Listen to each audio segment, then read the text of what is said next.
Sold by her father to a Korean mafia boss to pay a debt, Ada was meant to be nothing more than collateral. But in a cold mansion in Seoul, she used the only weapon she had left, her voice, to melt a monster's heart. Watch the incredible journey of a terrified bride who turned a prison into a paradise, dismantling a criminal empire with love and proving that even a cage can be the birthplace of a queen. Hey besties, grab your tea, silence the group chat, and let the drama unfold. Welcome to OppaTolani Besties Folktales, where Nigerian hearts meet Korean dreams. Now, I have a challenge. My stepmother swore I could never reach 1,000 besties. Please, I beg you, subscribe right now and let's prove her wrong together. Don't forget to like the video, and tell us in the comments, where are you watching from? Bobba sat on the edge of the wooden chair in the small office in Lagos. His hands were shaking. On the desk in front of him lay a contract. It was just a few sheets of paper, but it weighed heavy on his heart. Across the desk sat two Korean men in black suits. They sat very still. Mr. Park, the older of the two men, pushed the paper closer to Bobba. "We do not have all day, Chief," Mr. Park said. His voice was calm but dangerous. "You know the situation. Your creditors are not patient men. They know your daughter turns 18 today." Bobba swallowed hard. He knew the truth. He owed a lot of money to a local gang. They had threatened to take Ada as payment if he did not pay up. He did not have the money. "If I sign this," Bobba asked, his voice trembling, "she will be safe?" "You promise she will be safe. Mr. Min-ho is a powerful man in Seoul," Mr. Park answered. "Once she is his wife, she is under his protection. No one from Lagos can touch her there. The debt will be cleared. She will have a home, food, and security." Bobba looked at the pen. It felt like he was selling his own soul. But he thought about the local gang and what they would do to Ada. He had no other option. He picked up the pen and signed his name at the bottom of the page. Mr. Park took the papers back immediately. "Good. The flight is tomorrow night. Have her ready." At Bobba's house, the mood was completely different. Music played loudly from a small speaker. Ada was laughing and dancing in the center of the living room. Her friends clapped and cheered. She wore a paper crown on her head. It was her 18th birthday, and she felt happy. Suddenly, the front door opened. Bobba walked in. He looked tired and old. He did not smile at his daughter. He walked over to the speaker and turned off the music. The silence was sudden and scary. "Bobba?" Ada asked, her smile fading. "What is wrong?" "Everyone must leave," Bobba said. He did not look at the guests. "Go home now." Ada's friends looked confused, but they saw the serious look on Bobba's face and left quickly. Ada was left alone with her father. Bobba reached into his pocket and pulled out a large envelope. He handed it to Ada. Her hands shook as she opened it. Inside, she found a passport and a plane ticket. "Korea?" Ada asked, confused. "Is this a vacation?" "No," Bobba said. "You are leaving tomorrow. You are going to Seoul to get married." Ada dropped the envelope. "Married? Bobba, I am 18. I am supposed to go to nursing school next year. I do not want to marry anyone." "It is already done," Bobba said, his voice hard to keep from crying. "You will marry a man named Min-ho. He is rich. He will take care of you." "I will not go," Ada shouted. Tears filled her eyes. "You cannot make me." Bobba grabbed her shoulders. "You must go. The men I owe money to, they are coming for you. If you stay here, they will take you and sell you. I cannot protect you in Lagos. This is the only way you survive." Ada looked into her father's eyes and saw deep fear. She realized this was not a choice. Her father had traded her freedom for her life. She sank to the floor, the paper crown falling from her head. Her birthday was over, and her life in Nigeria was finished. The flight was long and silent. Ada sat by the window, but she did not look out. She felt numb, like she was floating in a bad dream. When the plane landed in Seoul, Mr. Park was waiting for her. He did not ask if she was tired or hungry. He simply pointed to a black car waiting at the curb. They drove through the city. Ada saw tall buildings and bright lights, but they felt cold compared to the warmth of Lagos. The car stopped in front of a massive house with high walls and a metal gate. It looked more like a fortress than a home. A woman stood at the front door. She wore a sharp gray suit and had short hair. Her face was stern. "This is Soo-jin," Mr. Park said as they got out of the car. "She manages the house. You will listen to her." Soo-jin looked Ada up and down with disapproval. "You are late," she said in clear English. "Mr. Min-ho does not like waiting. Come inside." Ada followed her into the house. The floors were marble, and the air was quiet. There were no pictures on the walls, no sound of music or laughter. "Your room is in the East Wing," Soo-jin said, walking fast. "You do not enter the West Wing. That is Mr. Min-ho's private area. You do not leave the grounds without permission. You do not speak unless spoken to. Do you understand?" "Yes," Ada whispered. She felt small in the big, empty hallway. "Good," Soo-jin said, stopping at a heavy wooden door. "Change your clothes. The master will see you in 10 minutes. Ada stood in front of a mirror in a dress that Soo-jin had given her. It was white and simple, but it felt tight and uncomfortable. She heard a knock, and the door opened. A man walked in. He was tall and wore a dark suit. His face was handsome but hard, like stone. He did not smile. This was Min-ho. "You are Ada," he stated, not asking a question. "Yes," she replied, her voice shaking slightly. Min-ho walked to a small table in the room where a document lay waiting. "This is the marriage registration. It is already approved. You just need to sign." He held out a pen. Ada looked at his hand, then at his face. He looked impatient. She took the pen and signed her name next to his. "Done," Min-ho said. He reached into his pocket and pulled out a ring. It was platinum and looked heavy. He took her hand and slid it onto her finger. His skin was cool to the touch. "We are married now," he said, stepping back. "This is a business arrangement. You will be safe here. You will have everything you need. In return, you will be the quiet, obedient wife I need for my public image." "Is that all?" Ada asked, finding a little courage. Min-ho looked at her, his eyes empty. "That is all. Dinner is at 7. Do not be late." He turned and walked out, closing the door firmly behind him. Ada looked at the heavy ring on her finger. She was a married woman, in a safe house, with a rich husband.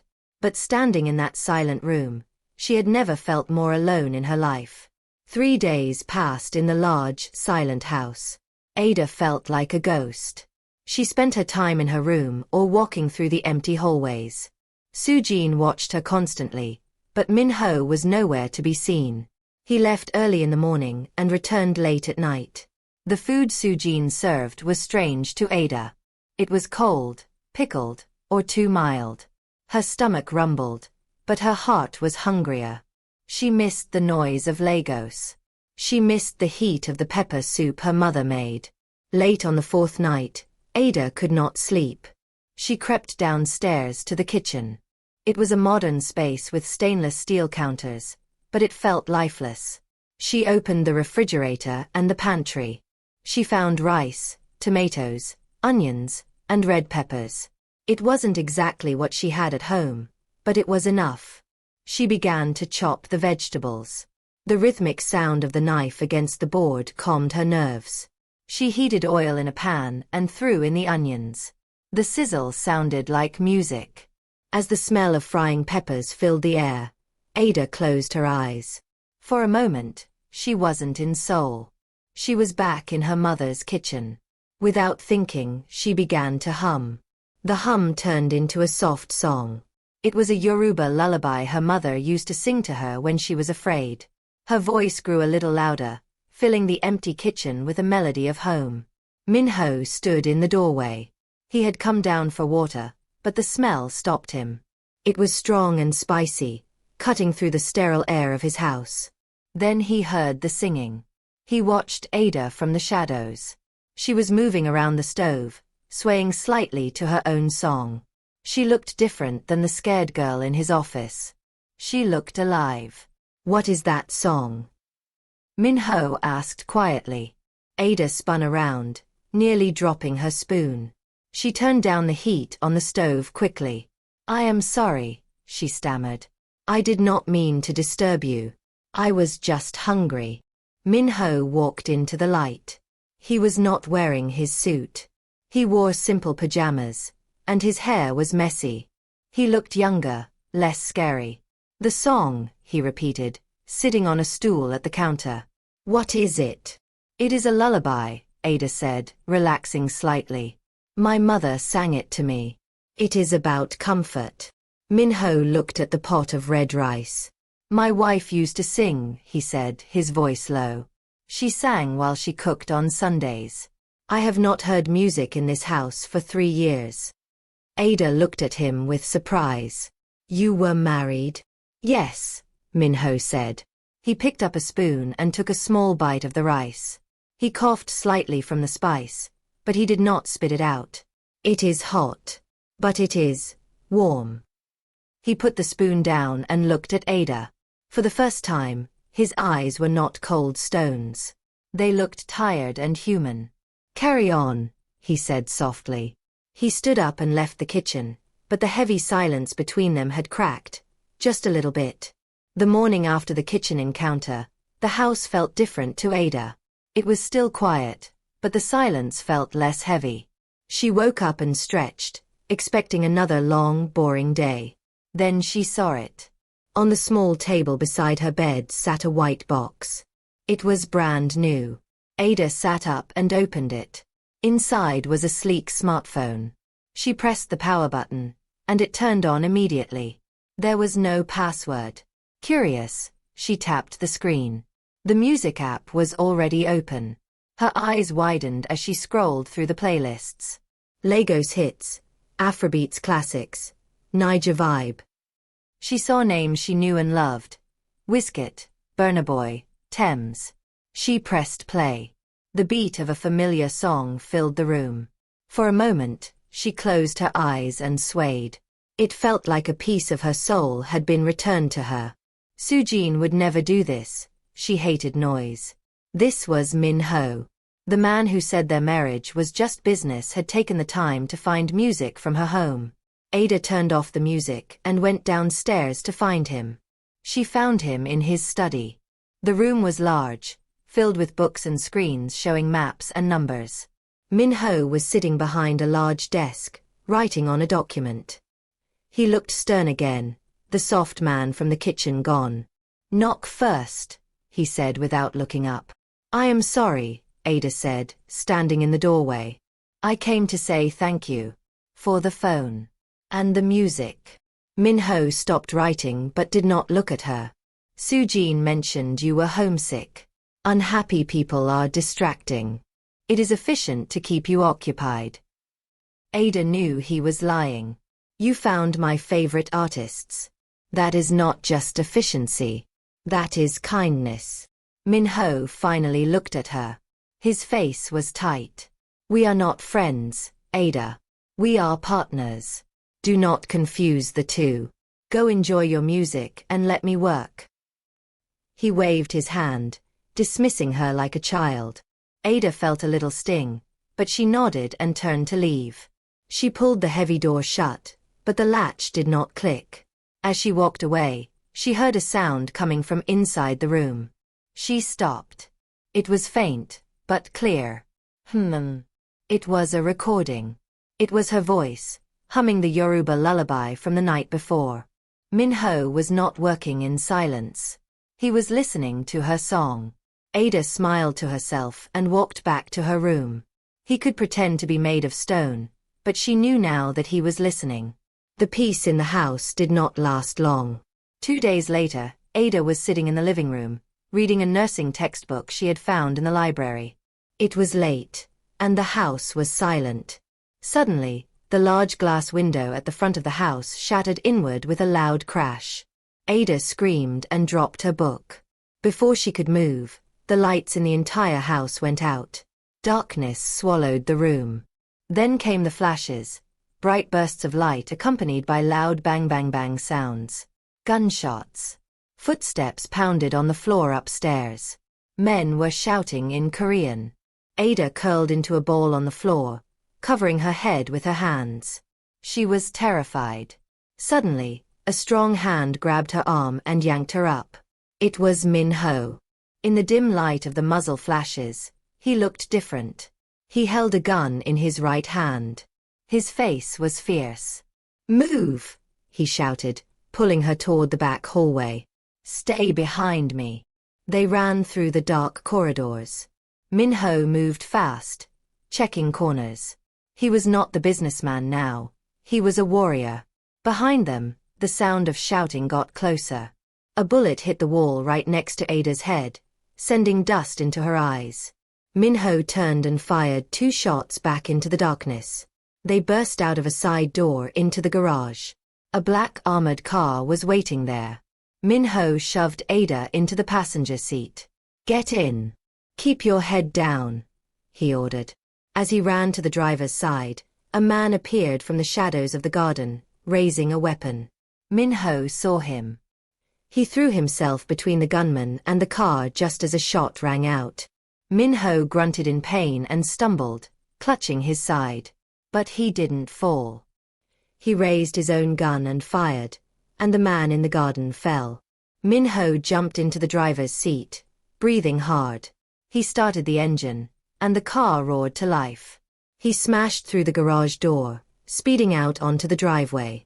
As the car spun around to the main gate, Ada looked back at the house. The front door was open. Standing there, calm and untouched by the chaos, was Soo-jin. She was holding a phone to her ear, watching them leave. She did not look scared. She looked disappointed. "Min-ho, you are bleeding," Ada cried, pointing to the dark stain spreading on his white shirt. "I will live," Min-ho gritted out through clenched teeth. He pressed the gas pedal to the floor. "We have to get to the countryside. Hold on." The car sped into the night, leaving the burning mansion behind. The armored car skidded to a stop in front of a small, hidden house in the mountains. It was far from the city lights. Dr. Kim, an older man with gray hair and glasses, ran out to meet them. He opened the driver's door and helped Min-ho out. Min-ho groaned, holding his bleeding side. "Inside, quickly," Dr. Kim urged. They moved into the main room. It was small and simple. Dr. Kim laid Min-ho on a sofa and opened a medical kit. His hands were shaking from age and fear. He dropped the scissors twice. Ada watched him struggle. She saw the blood soaking through Min-ho's shirt and knew they didn't have time for mistakes. She stepped forward and took the kit from Dr. Kim's trembling hands. "Let me do it," Ada said firmly. "I know how." Min-ho looked up at her, surprised, but he nodded. Ada cut the shirt open. The bullet had grazed his ribs. It was deep and ugly, but it had not hit any organs. She worked quickly. She cleaned the wound with alcohol, making Min-ho hiss in pain. Then she stitched the skin and wrapped a tight bandage around his chest.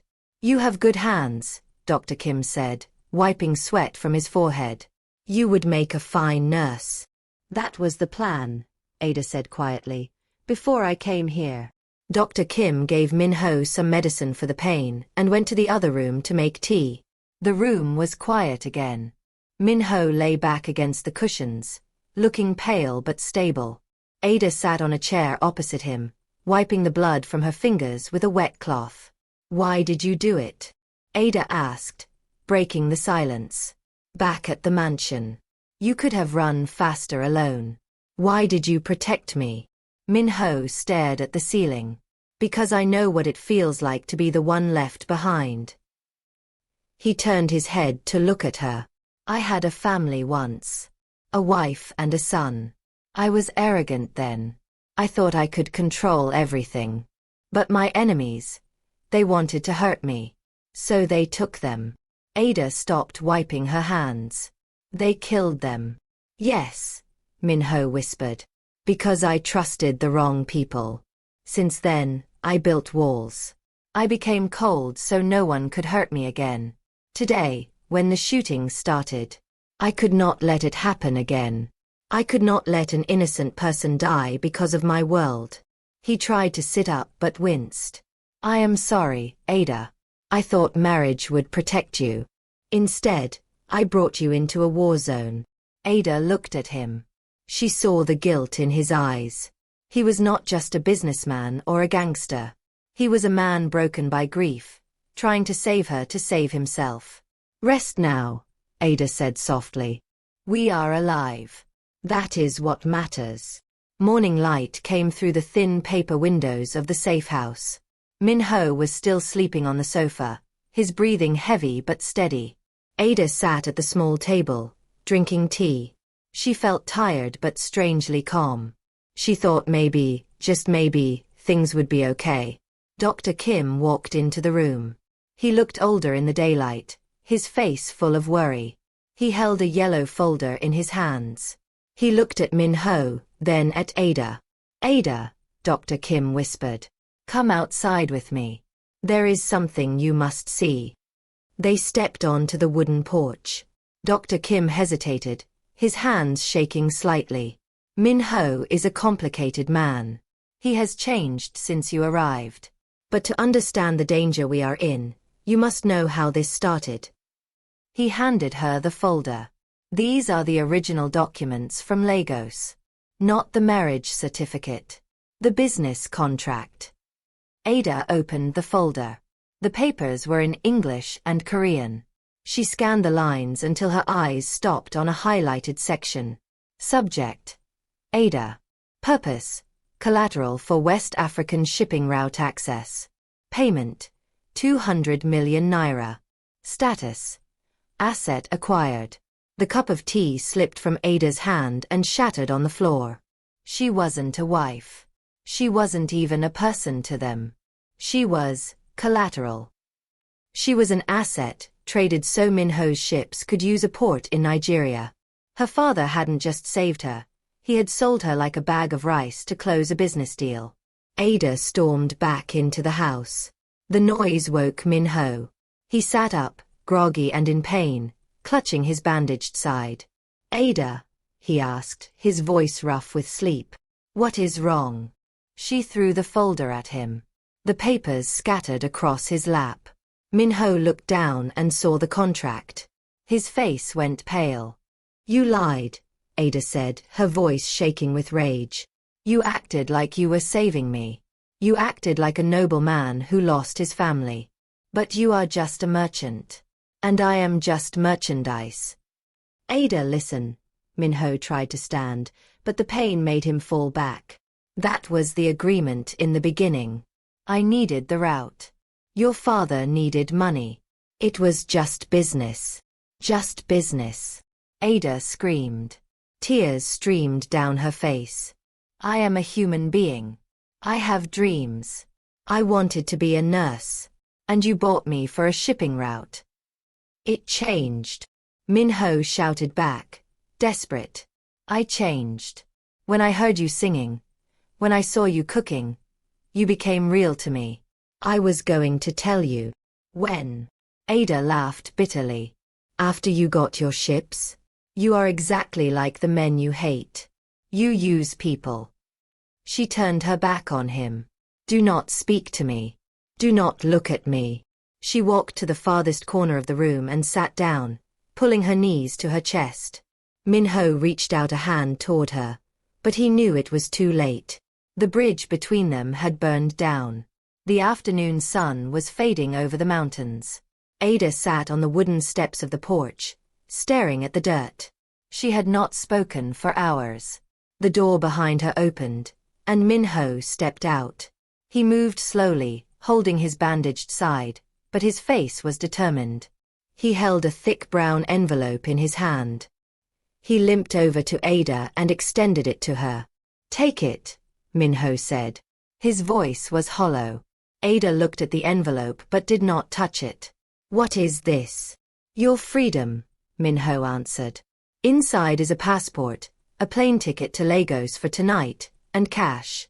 Enough money to pay off the gangs yourself. You will be safe. Ada stood up slowly. She took the envelope. It felt heavy. Minho pulled out his phone. He dialed a number and put it on speaker so she could hear. Park, he said into the phone. Cancel the Nuosu contract. Void the debt. The deal is terminated. He hung up before Mr. Park could ask questions. It is done, Minho said, looking at the ground. You are not collateral anymore. You are not a wife. You are free. Dr. Kim is waiting in the car to drive you to the airport. He turned away from her, his shoulders slumped. He looked like a man who had accepted his defeat. Go, Ada. You deserve better than a monster like me. Ada walked toward the car where Dr. Kim was waiting. Her hand gripped the door handle. This was it. She could go home. She could see her father. She could forget this cold country and this dangerous man. But then she stopped. She thought about Lagos. She thought about the fear in her father's eyes. Then she looked back at the porch. Minho was sitting on the steps, his head in his hands. He was a criminal, yes. But he had taken a bullet for her. He had listened to her song in the dark. He was a broken man who had just given her everything she asked for, asking for nothing in return. Ada let go of the car handle. She turned around and walked back to the porch. I am not going, she said. Minho looked up, his eyes wide with shock. What? Why? You hate me. I hate what you did, Ada corrected him, her voice steady. But I do not hate you. If I leave now, I am just running away. I am tired of running. She tossed the envelope onto his lap. I will stay, she said. But not as your property. And not as a fake wife. Minho stood up slowly, ignoring the pain in his side. Then how? As a partner, Ada said firmly. We start over. No more contracts. No more lies. And things must change. You stop the illegal shipping. You stop the guns. You clean up your business. And what do you want? Minho asked quietly.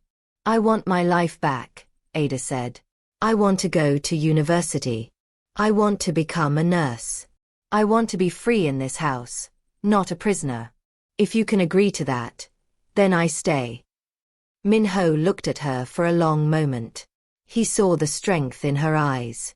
Tears welled up in his own. He nodded slowly. Deal, he whispered. I will fix everything. I promise. 6 months passed, and the cold mansion in Seoul began to feel like a real home. Minho kept his promise. It was not easy. He sold the ships that carried illegal goods. He cut ties with the dangerous gangs. He lost a lot of money, and many of his old friends called him a fool. But Minho did not care. For the first time in years, he slept without a gun under his pillow. He started a new company focused on legal trade between Korea and Nigeria. He imported cocoa and textiles, and exported electronics. It was honest work. Ada kept her promise too. She enrolled in the nursing program at Seoul National University. She studied late into the night.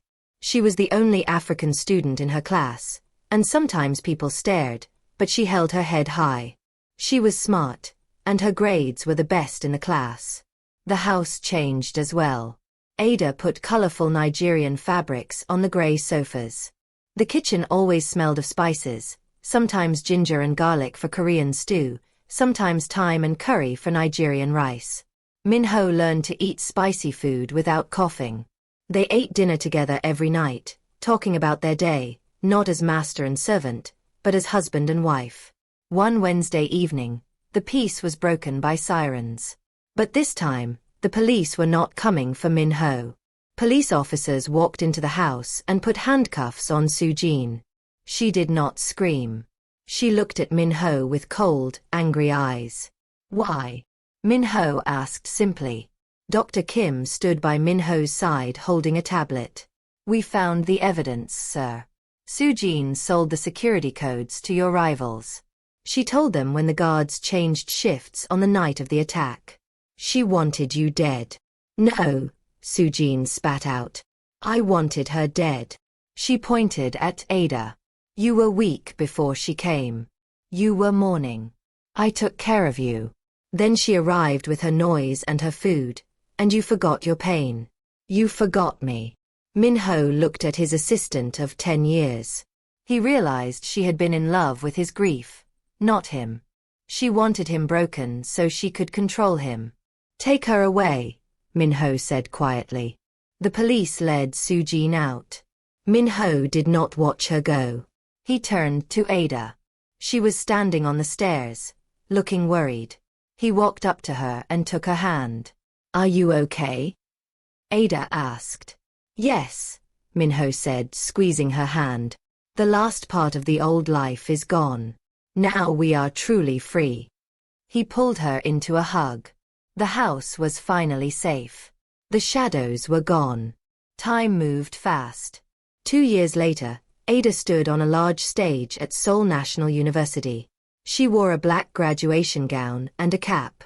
The dean called her name. Ada Min-ho.